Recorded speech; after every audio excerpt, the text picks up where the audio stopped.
오늘 하나님께서 주시는 말씀 마태복음 18장 21절에서 35절의 말씀이라고 제가 여러분들 카톡에다가 좀 오늘은 문장이 길어서 제가 이렇게 쭉 여기는 써놨습니다만 여러분들에게 좀 3번 정도는 읽고 오시라고 그랬죠. 그 말씀을 읽어보시면 어떤 내용인지 18장에서 여러분들이 이 마지막 이 부분들을 볼 수 있을 겁니다. 한번 제가 다루어 드렸어요. 그렇기 때문에 자세하게 제가 이야기는 나누지 않고요. 맥락을 잡고 그리고 난 다음에 하나님 예수님께서 우리에게 무엇을 말씀하시려고 하는지에 대한 본문을 보도록 하겠습니다.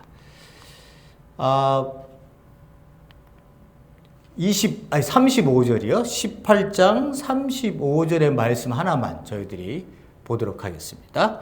만일 너희 각자가 자기 형제에게 너희 마음으로부터 용서하지 않으면 내 하늘 아버지께서도 너희에게 이같이 하실 것이다. 경고하시잖아요. 그죠? 여러분들 이렇게 너희들 용서해라. 그래야 내가 너희들 형제로 이렇게 잘 품어서 내가 하나님의 아들로 삼아줄게 라고 하는 게 그 목적으로 이렇게 말씀을 하셨지만 경고용으로 네가 그렇게 하지 않으면 용서하지 않으면 나도 너 용서 못해 라고 하는 거예요. 그런 경고를 우리 교회 공동체에 주고 계시는 겁니다. 그래서 설교 제목을 용서하는 공동체 이렇게 해놨습니다. 안 됩니까? 가만히 있거든. 레코딩 되나요? 여기 지금 되고 있거든요. 괜찮아요. 신경 쓰지 마세요. 용서하는 공동체 이렇게 해놨습니다. 우리 공동체의 18장에서 다루고 있는 형제들 간에, 뭐 형제라고 남자들만 얘기하는 게 아니죠. 형제, 자매, 이 공동체가 어떤 공동체여야 되는가. 그러니까 여러 가지 성격이 드러나겠습니다만은 본질적인 존재 한 사람 한 사람을 들어가서 보면 전부 하나님으로부터 용서를 받은 그런 존재들이고 그런 존재들이 이렇게 같이 모여서 예배를 드리는 공동체로 서 있으니 우리는 용서받고 용서를 하는 공동체구나 라고 하는 것을 우리가 알 수 있습니다.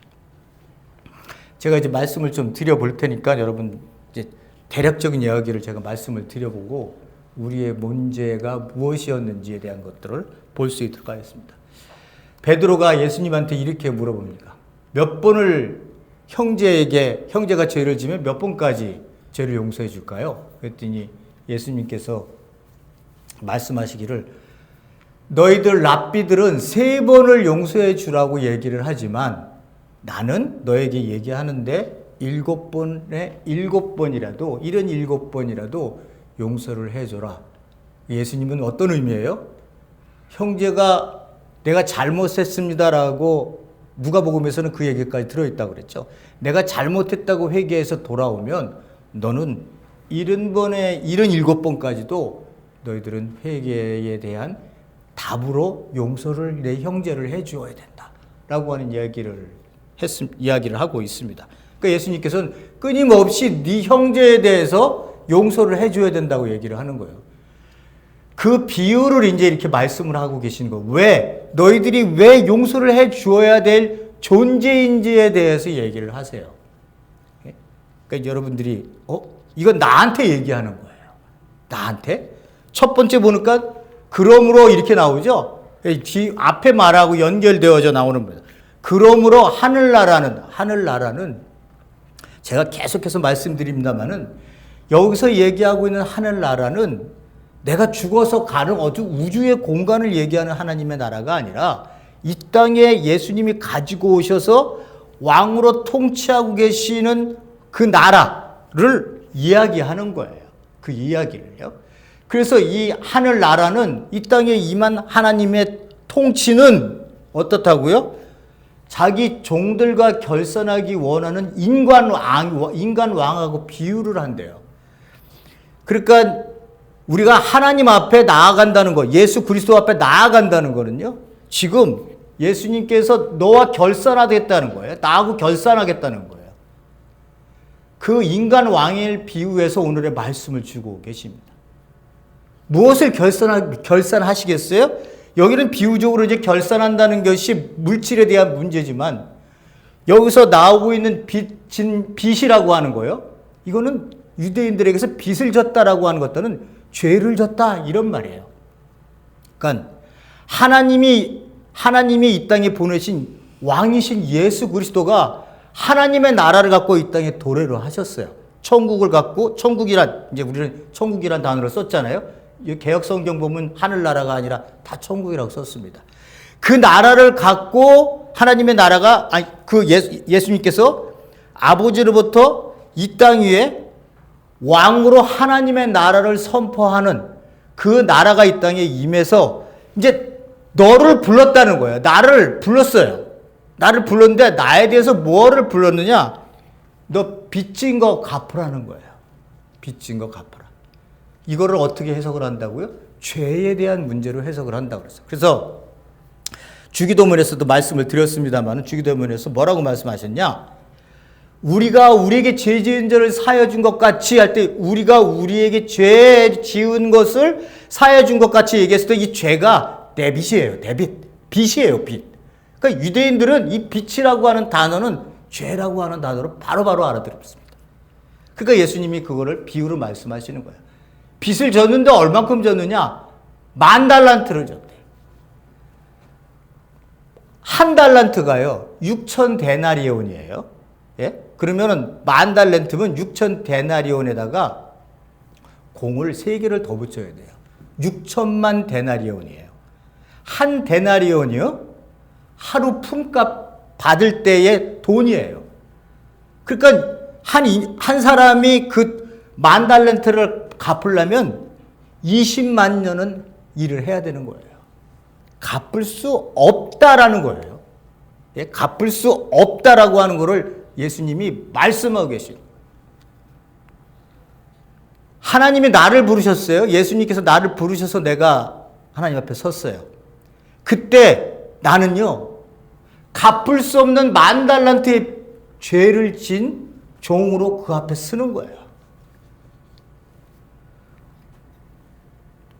근데 예수님께서 뭐라고 말씀하시느냐? 너 이 빚졌지? 빚졌으니까 너 팔고 아내 팔고 자녀 팔고 가진 건 뭐 다 팔아. 갚어. 이렇게 얘기를 했습니다. 예, 인간 왕으로 비유했기 때문에 왕은 반드시 그렇게 얘기한다는 거예요. 그러자 종이 엎드려서 절합니다. 뭐라고 얘기하냐? 참아주세요. 주인님, 제가 모두 갚겠습니다. 갚을 수 없어요. 근데 갚겠다고 이야기를 합니다. 왕은 알고 있어요. 하나님은 나에게 내가 빚진 거 내가 다 갚아서 당신 앞에 당당하게 쓸게요. 이렇게 할 수 있는 존재가 아니라는 거를 하나님은 아세요. 예? 너는 갚을 수 없다는 걸 알아요. 근데 제가 뭐라고 얘기해요? 하나님 참아주세요. 제가 갚도록 하겠습니다. 이렇게 예수님의 그 종이 이렇게 주인께 갖겠다고 간청을 합니다. 그걸 보고 있었던 그 주인이요, 하나님이 이제 나를 얘기한다면, 우리를 얘기한다면 하나님이 나를 보고 어떻게 생각했느냐? 불쌍히 여겼다. 이렇게 얘기하고 있습니다. 이 의미가 뭐라고요? 불쌍히 여겼다고 하는 이 단어 자체가 내 가슴 속에 있는 이 오장의 깊은 곳에서부터 나오는 연민이에요. 연민. 아픔의 연민. 이 얘를 보니까 너가 갚을 수 없다는 거 내가 다 알고 있다는 거야. 네? 그걸 이제 이 단어를 쓰신 거야. 불쌍히 여겼다. 5장 안에서 하나님이 그 깊은 연민에서 나오는 이 불쌍함이 예수님에게 있었다는 거야. 그걸 이제 이야기를 하시고 어떻게 생각하냐? 그거의 행위로 풀어주고 빛을 탕감해 주었어요. 보세요. 예수님이 마태복음에서 무리들을 보고 쉬고 다 봤던 얘기죠. 민망히 여겼다. 다 불쌍하게 이렇게 써야 되는데 똑같은 단어를 민망히 이렇게 썼으니까 조금 그렇지만 무리를 보시고 불쌍히 여기시니 이 말이에요. 마태복음 14장에도 무리를 보시고는 불쌍히 여겼다. 그 중심에 그 연민의 아픔을 예수님이 그걸 말씀을 하고 계시는 거예요. 누구에게요? 무리들에게. 그래서 이 표현을 이렇게 불쌍하게 마태복음 15장에서도 내가 무리를 불쌍히 여긴다. 이렇게 얘기를 하고 계십니다. 그러니까 하나님이신 예수님께서 인간을 보는 그 마음 자체에는 나에 대한 불쌍함이 있는 거야. 그것도 그냥 단순하게 내가 너 조금 뭐 도와줘서 너 좀 이렇게 좀 잘되게 해줄게 그런 의미의 불쌍함이 아니에요. 그 의미의 불쌍함이 전혀 아닙니다. 누가복음 15장 탕자의 비유를 보세요. 탕자가 나갔다가 이제 돌아오겠다고 마음을 먹고 이제 내가 아버지한테 돌아가면 나보고 아버지의 아들이라는 말도 난 감당치 못하겠다. 그냥 품꾼으로 살아야 되겠구나 라고 하고 아버지께 돌아가는 거예요. 아버지께 돌아가는데 아버지가 이렇게 보고 있어요. 자식 돌아오기를 보고 있는 거예요. 매일같이 보고 있는 거예요. 자식 돌아오기. 근데 상거가 아직 먼데 참 멀리 있는데 딱 보니까 내 아들이야. 예? 아버지가. 그러니까 아버지가 어떻게 해요? 그냥 보자마자 달려가시는 거예요. 달려가서는 치근히 여겼다. 이게 불쌍하다는 얘기예요. 불쌍하다는 얘기. 똑같은 단어입니다. 여기서 불쌍히 여기다. 불쌍히 여겨서 목을 안고는 입을 맞춥니다. 그리고는 뭐라고 그래요? 아들은 내가 아버지의 아들로 일컬음을 받는 것조차 내가 감당 못하겠습니다. 그러자 아버지께서 무슨 말이니? 죽었던 네가 되살아왔는데 야 얘한테 제일 좋은 거 갖다 주고 우리 이 죽어 반지도 끼워주고 내 아들이니 반지도 끼워주고 죽었다 돌아왔으니 우리 잔치를 열자. 이렇게 하시잖아요. 그 아버지가 우리 인간을 향해서 가지고 있는 마음은요 불쌍한 거예요. 불쌍. 뭐가 불쌍해? 예? 뭐가 불쌍해요? 하나님이 보시기에 인간을 불쌍하게 여기는 이유는 하나님께서 인간에게 그 만드는 과정서부터 그를 탄생시키는 과정이 생기를 부어 넣었다 그랬죠? 생명의 호흡을 넣으신 거예요. 우리 인간에게. 그리고 그렇게 해서 생명이 되었다. 영을 넣었다는 의미가 아니라 살아있는 존재로 만들어 놓으신 거예요. 그러니까 호흡을 넣어서 그가 살아서 하나님께서 주신 생명을 같이 누릴 수 있도록 우리 인간을 만들어 놓으신 거예요. 그러니까 하나님 없이 우리 인간은 존재할 수 없는 존재예요. 하나님과 함께하지 않으면 아무 가치 없는 존재로 우리가 이 땅에 태어나게 된 거예요. 근데 우리가 어떻게 했어요? 선과 악을 내가 선과 악을 내가 파악하겠어요. 내가 그거를 판단하겠습니다. 그리고 당신처럼 나도 되고 싶어요. 라고 하는 당신 없어도 살 수 있습니다. 라고 하는 하나님에 대한 구테타를 일으킨 거야. 그걸 이제 신학자들이 자꾸 구테타라는 얘기를 자주 씁니다만. 그래서 인간이 하나님으로부터 멀어진 거예요. 하나님이 내어 쫓은 게 아니라 인간이 내가 원하는 대로 살고 싶어요. 내가 선과 악 판단하면서. 그래서 떠나게 되는 거예요. 그래서 그들이 자기의 세계를 만듭니다. 인간의 세계를. 인간의 세계를 만들어요. 인간의 세계 속에서 하나님 없이 사는 존재들은 어떻게 해요? 서로에게 고통을 주는 존재로 사는 거예요. 고통을 주는 존재래요. 왜? 하나님과의 관계가 떨어진 삶이라고 하는 것은 존재 자체가 무가치해져요. 가치 있는 것에 자기의 인생을 쓰지 않아요. 어떻게 하면 챙겨서 내 주머니에 어카운트에 물질적인 것들로 자기의 삶을 채워나가려고 합니다. 제가 어제 그저께인가? 차를 타고 이렇게 가는데 제 앞에 차가 딱 섰어요. 근데 스티커가 딱 반바에 이렇게 붙어 있습니다. Existence is pain.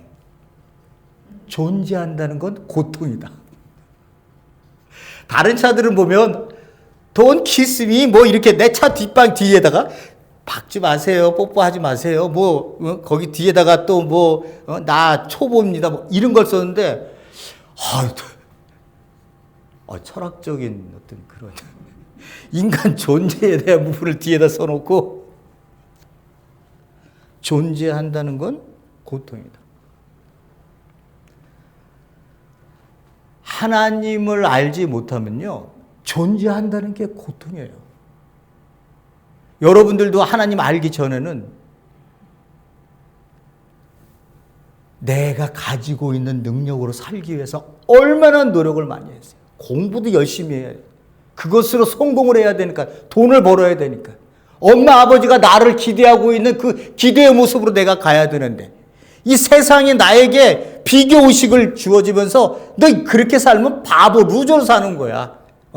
이렇게 비교를 하면서 옆집 철수는 저렇게 좋은 대학에 너는 왜 대학도 못 가니? 돈도 못 벌고 제 밥그릇도 못 해. 이런 비교의식 속에서 인간이 얼마나 고통스러워했어요. 우리가 그렇게 자랐잖아요. 그러니까 내 자존심, 자존감 막 이런 것들이 막 무너지는 거 아니에요. 내가 나로 살면 되는데 세상은 절대 그렇게 하지 않는다고요. 하나님이 없으면 그들은 반드시 사람을 비교의식 세워놓고 1등, 2등은 가린다니까요. 에밀 시오랑이라고 하는 철학자, 20세기의 사상가, 1900년대를 살았던 그 사람이 있습니다. 이 사람은 루마니아 사람인데 자기 아버지가 성공의 사제예요. 그러니까 어릴 때부터 매일같이 아버지의 설교를 듣고, 아버지의 설교를 듣고요. 그리고 찬양하고 아버지의 앞에 수많은 사람들이 눈물을 흘리면서 고통스러워하면서 오는 사람들을 위로해주고, 교회 예배당에 이유 없이 와서 울고 있으면 그 아내 되시는 분이 가서 그냥 말없이 옆에 가만히, 할 말 없으면 그냥 가만히 앉아서, 먹을 것이 있으면 나눠주고, 이런 가정에서 그가 살았습니다. 네, 에밀 시오랑이 자기가 자라면서 유년 시절을 이렇게 얘기를 해요. 어느 누군가가 이야기를 해서 단어가 나에게 들려오면 그 단어를 나도 이야기를 하지만 그 단어가 낯설다는 거예요. 예를 들어서 하나님이 나를 그 죄로부터 탕감해 주셨어요. 이 탕감해 주었다는 얘기를 내가 교회 다니니까 매일 들어서 내 귀에는 익숙해. 하나님이 나의 죄를 모두 없애 주셨어요 라고 하는 거를 매일 들으니까 익숙해, 교회 오니까. 근데 그 단어가 정말 나에게 너무 낯설게 어느 순간 들릴 때가 있어요. 내가 그 얘기를 하면서도 정말인가? 왜 근데 나에게 이렇게 낯설어 들리지? 내가 하나님 아버지 이렇게 얘기하는데 내가 아버지라고 하는 단어를 얘기하면서 이 단어가 왜 이렇게 나에게 낯설지? 왜 내게 와닿지가 않지? 이 어린애인데도 그런 사고의식이 먼저 들었어요. 같이 뛰어놀지만 혼자 있는 시간에는 먼 산을 바라보면서 저 산은 왜 저기 있지? 저기 있으면 끝까지 내가 없어도 있을 터인데 저 산이 저기 있는 의미는 뭐야? 남다르죠, 그죠? 여러분들 초등학교 다닐 때 산 보면서 그런 생각 하셨습니까? 이 사람 그런 생각을, 근데 그런 기독교적 가정에서 굉장히 잘 자라왔습니다. 아무 문제 없이. 20살이 넘어서요. 20살이 넘어가니까 이 사람에게 엄청난 변화가 오거든요. 어떤 변화가 왔냐? 잠을 못 자. 잠을. 밤을 만성 불면증이 평생 동안을 그렇게 갔대요. 그러니까 남들 다 잔 조용한 그 시각에 잠이 안 오니까 20세 청년 때 창문을 열고 바깥을 보는 거예요. 바깥을 보면 뭐예요? 불이 다 꺼지고 조용한 거예요. 거기서 이 사람은 인간 존재의 고독, 죽음, 그리고 희망, 이런 것들을 생각하기 시작합니다. 자기도 엄청 괴로운 거예요. 잠을 못 자니 얼마나 힘들겠어요. 예? 그 사람을 철학자로 만든 이유가 그 자기가 얘기하기를 만성 불면증이 나를 이렇게 만들었다. 철학자를 만들었다. 얘기할 정도로 고통이지만 그는 인간 존재의 실존을 직접 만날 수 있었던 기회가 됐습니다. 그래서 이 사람은요, 허무주의의 정점을 찍은 사상가라고 얘기를 해요. 그래서 뭐라고 얘기하느냐? 인간 존재는 비참하다는 거예요. 태어나는 순간부터 고통의 구조 속에 들어가서 그 안에 던져진 존재로 이 땅을 살게 된다는 거예요. 예?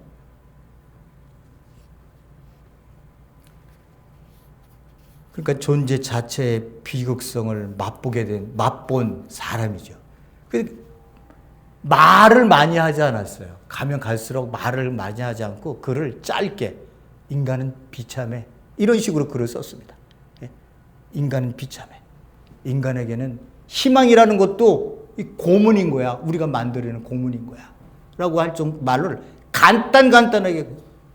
그렇지만 그가 던지는 이 한마디를 읽는 사람들은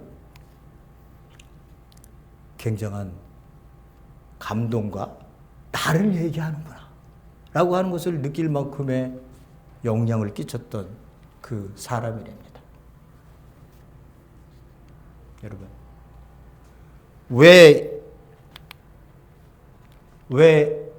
예수님께서 하나님께서 왜 우리를 불쌍히 여겼는지 아세요?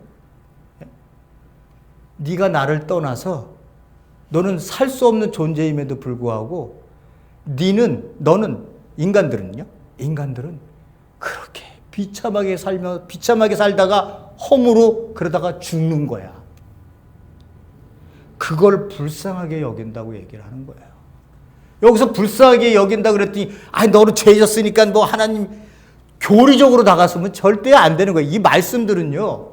교리적으로 인간은 태어날 때부터 아담 때문에 아담 때문에 니네 원죄를 갖고 있대. 그래서 너는 죄를 갖고 있는 거야. 그런데 예수님이 어디서 너를 살려줬대. 이런 식으로 간단하게 교리로 얘기할 수 있는 그러한 하나님과 나의 관계가 아니에요. 내가 우리 아버지하고 얘기하는데, 아버지가 나를 몇 살 때 낳았다면서요? 예? 그래서 아버지가 뭐 1살 때는 뭐 해주고, 이런 식으로 형식적인, 포멀한 이야기를 하면서 사는 존재가 아니라, 아버지의 아픔, 자식의 아픔을 이야기하고 보고, 울고 웃고 웃으며 함께 사는 가족이라고 하는 생명으로 우리가 오고 살고 있는 거예요. 하나님이 우리를 불쌍히 여겼다고 얘기했을 때 뭐가 불쌍한 거예요? 나와 함께 있어야, 나와 관계가 있어야, 맺는 관계 속에 있어야 너희들은 네가 무엇이 행복인지, 무엇이 삶에 하나님께서 만든 그 존재의 가치가 있는지, 이런 것들을 너희들이 알 수 있는데, 너희들이 나를 떠나서 니네들끼리 한번 살아보겠다고 만들어낸 이 세계가 너를 보장해 준다고 생각하면서 과학과 문명과 모든 것을 만들어냈지만 너가 안식을 정말 얻어서 편안히 살 때가 언제 있었어? 삶 자체가 힘든 고단함 아니었냐? 그렇게 열심히 살았는데 마지막 남는 것은 손에 잡힌 건 홍업밖에 없어요. 아무것도 없어요. 그걸 보시고 하나님이 어떻게 해요? 불쌍히 여기셨다는 거예요. 그래서 탕감해 준 거예요. 그 존재가 저 여러분이에요. 교리적으로 받아들이면 안 됩니다. 생명이라고 하는 거는 교리로 간단하게 한마디로 이야기는 할 수는 있겠지만 티크나칸이라고 하는 그 불교 그 고승이 있습니다. 그분이 그런 얘기를 했다고 해요. 아니, 그분이 얘기했나? 그분이 뭘 얘기를 했는데 생각이 안 나는데 그 원고에 없는 얘기를 하려면 꼭 이렇게 쓸데없는 얘기를 합니다. 그 사람이 얘기 안 했다 쳐요. 그냥. 이런 얘기예요. 이런 얘기예요. 개울가, 우리 개울가에 잘 가잖아요. 그죠? 개울가에 갔습니다. 개울가에 가서, 물고기를 잡아야지. 예? 그렇게 생각하고, 이제 잠수경을 쓰고, 예? 이렇게 이제 잡을 도구를 갖고 물속을 들어갔어요. 물고기를 잡으러 들어갔어요.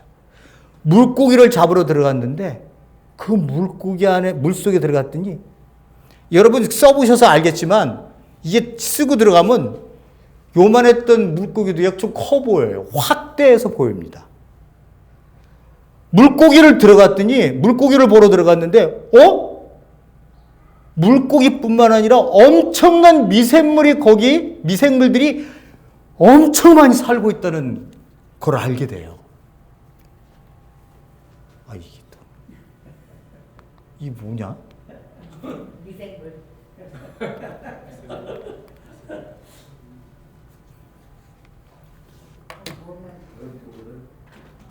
그래서 깜짝 놀라는 게요. 이 삶이라고 하는 것도 내가 어느 하나만을 보고 이야기를 하면 그것밖에 안 보이지만, 그러니까 내가 나의 초점이 맞춰지면 내 것밖에 안 보여요. 근데 나와 함께 너를 보고 우리를 같이 이렇게 보다 보면요. 아주 다양한 삶이 다 보입니다. 그런 거랑 똑같은 거예요. 똑같이 나 하나로 존재로 이 땅에 나만 잘 되기 위해서 이 땅에 사회 속에서 이 세계 속에서 만들어진 삶을 살 수 없는 존재가 우리예요. 근데 세상은 뭐라고 얘기해요? 네가 잘 돼야 된다는 거예요. 네가 잘 돼야 된다. 너 잘 돼야 된다. 너가 잘 돼야 된다. 열심히 공부하라. 성공해야 된다. 그러니까 세상이 어떻게 해요? 야, 우리끼리 잘하면 잘할 수 있어. 과학이 이렇게 발달하는데 우리도 살릴 수 있거든. 그렇게 우리를 속이고 있는 거예요. 그래서 마귀를 뭐라고 해요? 거짓의 압이라고 얘기해요. 거짓말하는 사람은 제가 계속 말씀드립니다만 아무리 훌륭한 탑을 쌓는다 하더라도요. 거짓말하는 사람은요. 옳지 못합니다. 하나님이 제일 싫어하는 사람들이에요. 거짓을 얘기해서 우리의 삶을 속였어요. 속이니까 그 속아 넘어간 우리가 뭐예요? 성공해야 돼. 네? 성공해야 되는 거예요. 교회도 성공해야 돼. 교회도 성공해야 되는 거예요. 그런 사고의식으로 교회를 바라보면 안 된다는 거예요. 이렇게 우리가 여기 갚을 수 없는 죄를 하나님이 다 어떻게 탕감해 주셨어요? 말 한마디로, 야, 탕감, 너 죄 없어졌어. 이렇게 하셨어요? 자기 아들을 이 땅에 보내셨어요. 자기 아들을. 그 문제를 해결하기 위해서. 이 불쌍함을 해결하기 위해서 내 아들을 죽여야 되겠구나라고 생각한 거예요. 그 죽음을 통해서 이 불쌍한 인간들을 다시 회복시켜야지. 나와 그 즐거웠던 관계의 회복으로 돌아와야지. 내가 그렇게 사랑했다는 걸 너에게 보여주어야지. 내가 너를 얼마나 그리워했는지를 보여줘야지. 그래서 에밀 시오랑도 보면요. 기독교 기반에서 자라다가 청년이 되니까 이제 아유, 신을 막 모독하고 막 신을 욕하고 막 그래서. 그런데도 한 구석에는 나는 신을 잃어버렸지만 아직도 나는 신을 그리워한다. 이 신이 메꾸지 못한 이 공간, 이 세상의 공간, 부조리한 것들, 불평등한 것들, 정의가 일어나야 되는데 불의가 판을 치는 것들, 하나님이 안 보이시잖아요. 거기 하나님이. 예? 그 공간을 하나님을 원망하면서 그리워하고 있는 거예요.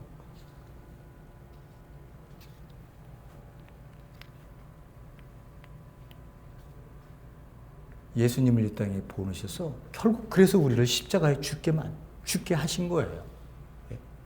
그래서 우리가 어떻게 됐어요? 다시 생명을 얻게 된 거예요. 죽었던 생명이 하나님이 나를 예수 그리스도를 통해서 생명을 새로 주신 거예요. 이 새로운 생명을 이제 어떻게 해요? 이 세상 속에서 살았던 그 죽음의 생명이 아니에요. 그러기에 그 가치관을 따라서 또다시 살 수 없는 존재로 우리를 만드셨다는 거예요. 새로운 존재, 새로운 피조물로 만들어 놓은 거예요. 여기에 그런 의미가 담겨 있는 거예요. 이 자식이 와서 뭐라 그래요? 자식이 보고 이렇게 아버지가 그 먼 데서 팍 신발 우리 표현으로 하면 보자마자 신발도 안 신고 그냥 막 뛰어나가서 자식을 끌어안고 입에 입 맞추고 잘 돌아왔다고 그렇게 한 거 아니에요? 기뻐하면서 불쌍한 존재가 들어왔으니. 그러니까 아들이 되어서 아들이 다시 잃었던 아들이 찾았으니까 그러니까 이 아들 하는 말 보세요. 뭐라고 말하나? 아버지, 내가 하늘과 아버지께 죄를 지었습니다. 아버지는 다 용서했어요. 다 용서했어요. 그죠? 다 용서하셨어요. 이 앞에 보니까. 죄를 졌사오니 지금부터는 아버지의 아들이라 일컬음을 감당치 못하겠습니다. 무슨 말이에요? 나 같은 존재를 하나님이 나 같은 존재를 이 인간 같은 존재, 인간 존재 하나님 필요 없어. 내가 내 힘으로 살 거야. 돈으로 살 거야. 라고 해서 만든 이 세계 속에서 살던 나를 하나님이 내 아들을 불쌍히 여겨서 내 아들을 죽임을 통해서 새 생명을 얻게 했다는 거야. 그 얻은 자가 이 땅에서 어떻게 살 거냐고요. 어떻게 살 거냐고요. 100데나리온 죄지은 자를 목을 조를 수 있어요? 예? 100데나리온 지은 자기한테 죄 지은 자를 목을 조를 수 있냐고요. 예? 보세요, 여기요. 자기한테 빚진 동료를 만났습니다. 그리고 너 갚어. 그랬더니 내가 갚을게요. 라고 이렇게 간척을 했는데 안 들었어요. 그리고는 그를 어떻게 해요? 감옥에다 집어 넣어버렸습니다. 요게 한 번 더 보면 뭐라 그러냐. 종을 붙잡고 자기한테 빚진 종을 붙잡고는 목을 조르며 자네 빚진 거 갚게나. 목을 조르면서 이 말은 뭐 이렇게 했습니다. 빚 갚어. 너 안 갚을 거야? 안 갚으면 너 못 갚으면 어디에 감옥에 이렇게 집어넣어 버린 거야. 우리가 용서를 받았잖아요. 그죠? 용서를 받았는데 내가 내 형제가 하나님이 나를 용서해 준 그만큼의 죄의 용서의 양. 이건 뭐 너무 크다고 10,000달란트를 얘기하는 거니까. 그건 헤아릴 수 없다. 그 은혜는. 근데 조그만 거 형제가 나한테 마음 상하게 했다고, 나를 욕했다고, 뭐 성격 차이가 있어서 트러블이 생겼다고, 이런 것들 때문에 형제의 죄를 용서하지 않으면 되겠니? 그거는 완전 속된 말로 세 발의 피인 거야. 그러니 너는 용서하는 형제로 이 땅 위에 사는 거야. 그런 존재로 네가 너를 인식을 해야 돼. 왜? 너 절절하게 하나님으로부터의 은혜 받은 게 무엇인지 너 알았잖아. 10,000달란트 갚을 수 없는 빚을 졌던 너야. 그러니 너는 이제 네 옆에 있는 형제의 그 아픔이나 나에 대한 뭐 죄에 대한 부분들을 용서하지 못할 게 없다는 거예요. 근데 이 사람은 만달란트 여기 나오는 이 사람은 그렇게 하지 못했죠. 그러니까 하나님이 뭐라고요? 내가 너에게 자비를 베풀었듯이 왜 네 동료에게 자비를 베풀지 않았니? 라고 그러면서 다시 옥에다 집어넣은 거예요. 경고하시는 거예요. 그러니까 유대인들은 어떻게 했다고요? 랍비들이 세 번을 와서 잘못했다 그러면 세 번까지만 용서해줘. 이렇게 얘기를 했어요. 예수님은 무제한 용서해줘. 이렇게 얘기하신 거고요. 그러니까 마음으로부터 용서했다는 거는요. 마음으로부터 용서했다는 거는 내가 어떤 존재인지 알면 77번 아니라 무제한으로 용서해 줄 수밖에 없는 존재로 내가 있다고 살고 있다. 그리스도인들은 그 깊이를 내가 더 느끼지 못하는 사람이 있고 더 많이 느끼는 사람이 있고 각자 그 신앙의 차이는 있겠습니다만은 내 존재가 그렇다고 하는 것을 분명히 아셔야 된다는 거예요. 그러니까 낮은 자가 되라. 형제를 업신여기지 마라. 형제가 너 때문에 넘어지지 않도록 해라. 이런 이야기는 하라라고 하는 의미가 아니라 오늘 본문의 결론을 얘기를 해주는 거예요. 네가 그런 존재이라고 하는 거예요. 네가 하나님으로부터 그렇게 엄청난 은혜를 얻은 결과를 가진 존재이니 너 그렇게 해서는 안 된다. 내가 그렇게 하겠어요? 예수님이 말씀하시기를 살인하지 말라. 그렇게 얘기를 했잖아요. 그죠? 살인하지 말라. 문자로 매달리면 살인을 안 하면요. 나는 법적으로 아무 의미가 없어요. 아무 제재를 안 받아요. 나는 그걸 지킨 사람이 되는 거예요.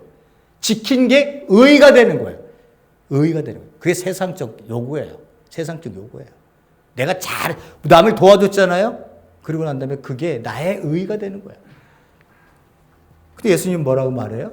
네 마음의 중심에서 나오는 악한 말들조차도 한다면 그 살인하는 거라는 거 아니에요. 그 마음에서 나오지 않는 것들은 안 되는 거예요. 마음에서 진정으로 내 마음에서 나와야 돼. 그러니까 네가 앞에서 예수님께서 쫙 이렇게 말씀하셨지만 결론적으로 내가 이야기할게. 너 이런 존재야. 1만 달란트 갚을 수 없는 거를 용서받은 존재야. 그러니 새로운 생명으로 이 땅에 새로운 삶을 살아야 되는 거야. 어디서? 교회 공동체 안에서 살 때에 네 형제들을 대하는 태도가 너는 어떻게 해야 된다고? 용서하는 존재로 공동체 안에 살아야 되는 거야.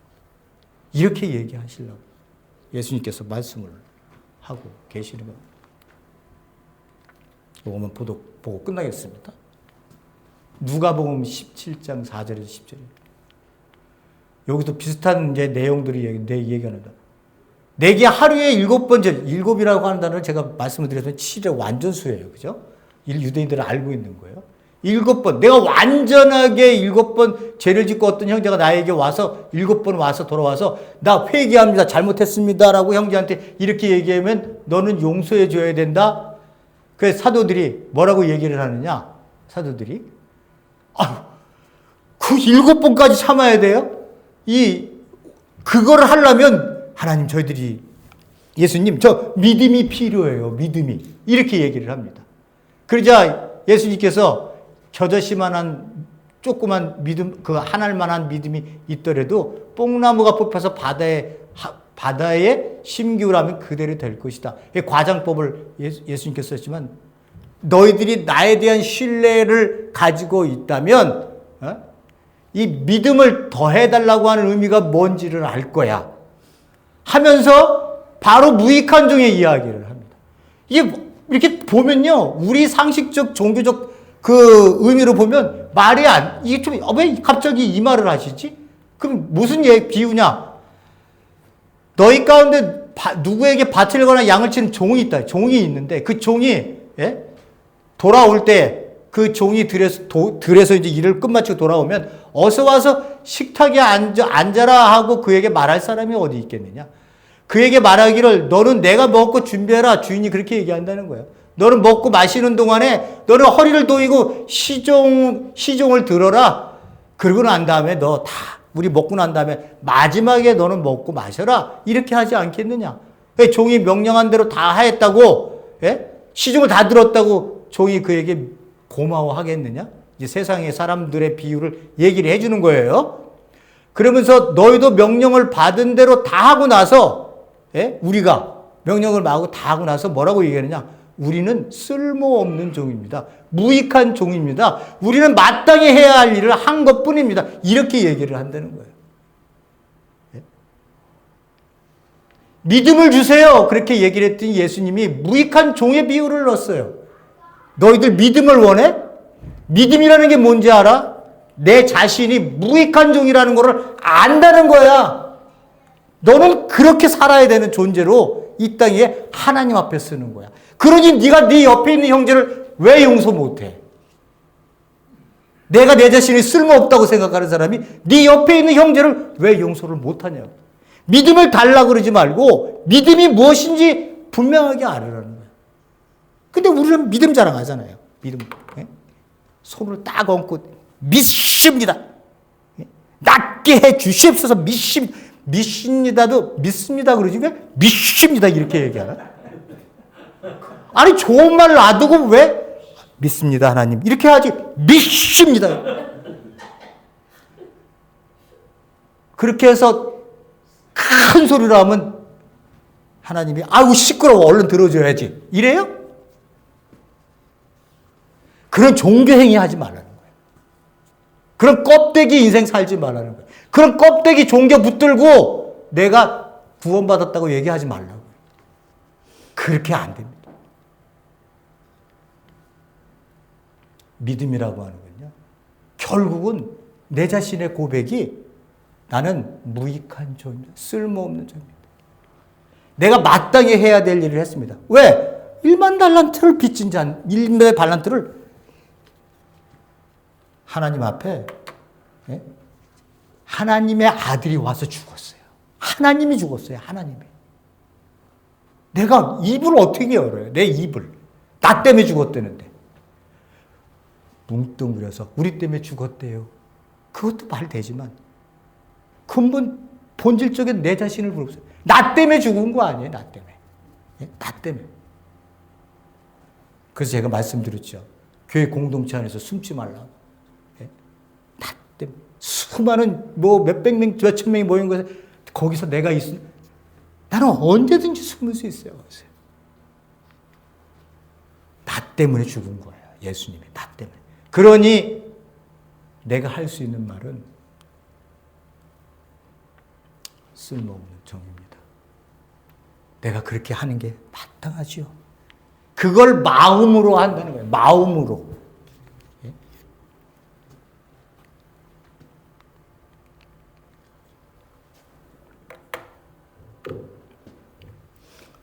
저희들은요, 용서받은 공동체예요. 그죠? 여러분 한 사람 한 사람들이 다 용서를 받았습니다. 여러분들 우시고 안타까워하시고 하나님을 아셨을 때 교회 왔을 때 이게 이 의미가 어떤 건지 내가 우는데도 종교적으로 웁니까? 옆에 사람 우네. 하나님 아버지를 찾네. 나도 아버님 찾아야지. 이렇게 예? 내가 하나님 앞에 나왔습니까? 하나님 앞에 나온다는 의미가 종교적 껍데기로 남들 하니까 그걸 따라왔어요? 그거 아니죠, 그죠? 나라고 하는 실존의 인물이 하나님 앞에 섰을 때 내가 울지 않으면 안 되는 그 엄청난 은혜를 나 때문에 죽은 당신의 아들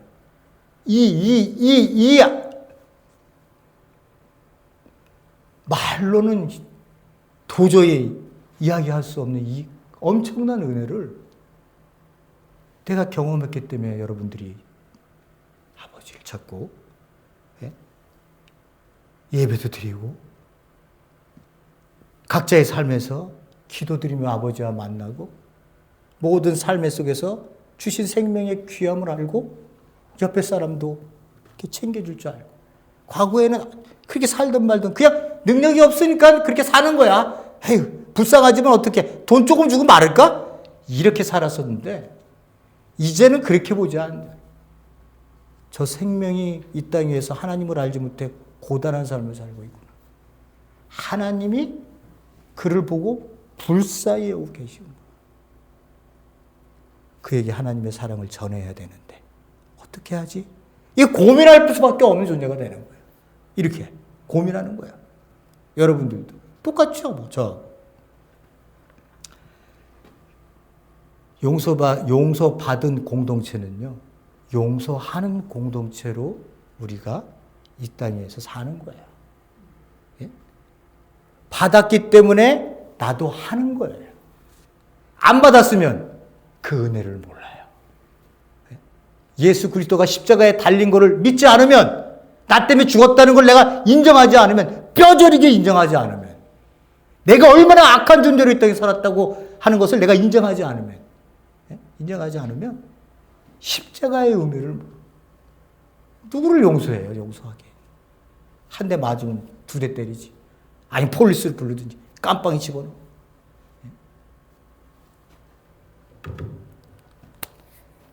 그래서 교회는 용서받은 공동체이기 때문에 용서하는 공동체로 이 땅에 남아야 한다는 것을 오늘 예수님께서 우리에게 말씀하고 계십니다.